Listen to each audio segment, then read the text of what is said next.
Hey guys, I hope everyone had a wonderful week. It's the end of almost the end of the first week of the year, but end of the work week for me. And this week I've been talking a lot about I've been tired and what I've done to get through, or I haven't been focused and what I've done to get through. But today I actually wanted to talk more about things I do when I accept the fact that sometimes you really need to take a break and relax and refresh, and what some of the things are that I found that help me to get refreshed. And just to name a few, but some of them is like doing absolutely nothing, just giving my brain a break. I don't want to look on social media.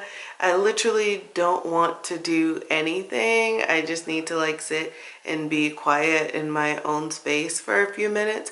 But when I'm not doing that, things that I find really enjoyable, I like to do things that require a lot of concentration. So not like you're thinking hard or making difficult decisions, but things that require a lot of concentration. So some of those things would be like, I like sewing and making things with my hands. So you kind of have to be really focused, but I consider it almost a form of meditation. So one of the things I enjoyed a lot this week was putting together some new furniture I purchased, but I realized it's also why I like designing and creating and building things, why I've suddenly gotten into video editing, because you're kind of like really focused on like very fine details.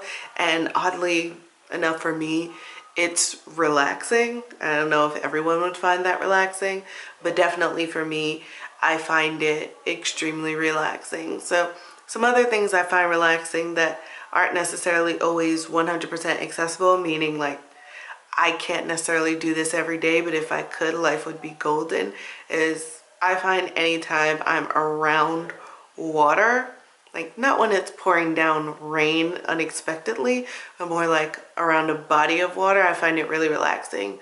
So living in New York, sometimes I'll walk to either the Hudson River or the East River and just walk along it or bike along it, and it kind of helps me to get centered.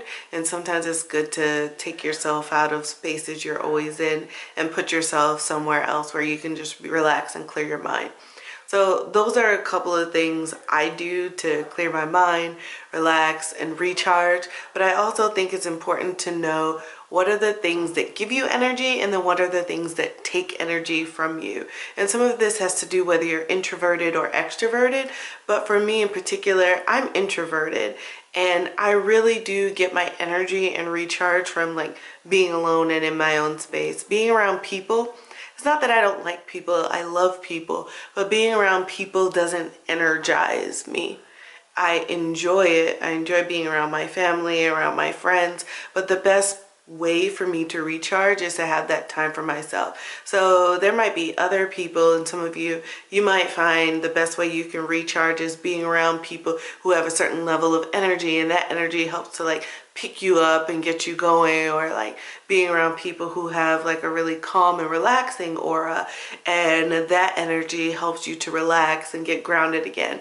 So everybody is different, and I definitely recommend doing what's best for you. But for me, what I found that works most effectively is having that quiet space for myself to be with myself. It doesn't have to be a long time, but even a small amount of time really helps me. And I think one of the other things is just knowing when you can take some time just for yourself. A lot of people think, like I can sleep when I die, and while you're sleeping and not doing things, other people are working. Well, here's the reality. If you're making decisions when you're incredibly tired, you're drained, with each additional decision you're making, you're compromising the quality of that decision. I'm not saying we shouldn't make decisions in a crunch when you absolutely have to. You absolutely have to. That's the deal. All I'm saying is, what if you could control or have more control over how you feel when you're in a space where you have to work and you have to be ready to go? And maybe what that means is saying every week I'm going to take 30 minutes just to like sit and relax and refresh and recharge.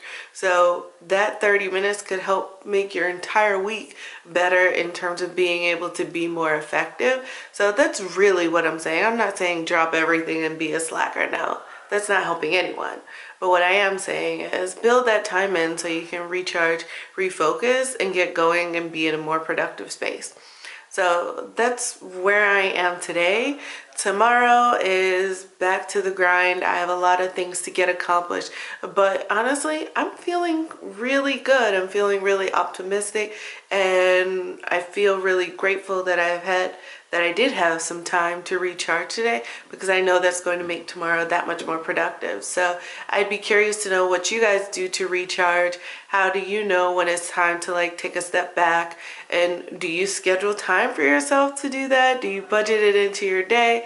What are some things you try? So I hope everyone had a good week. I look forward to chatting with you tomorrow. Don't forget to like, subscribe, check out my other channels. I'm listing them below. My husband and I have a travel channel, and my sister and I, we are launching a beauty business focused on natural beauty products. So you can see our channel below, and I'll also include some information with links to the website. I'd love to hear your feedback on all the things I do, and I hope to see some of the things you guys are working on. So let me know below, like, what are your goals? What are you doing to get there? And I'll see you in the next video. Bye.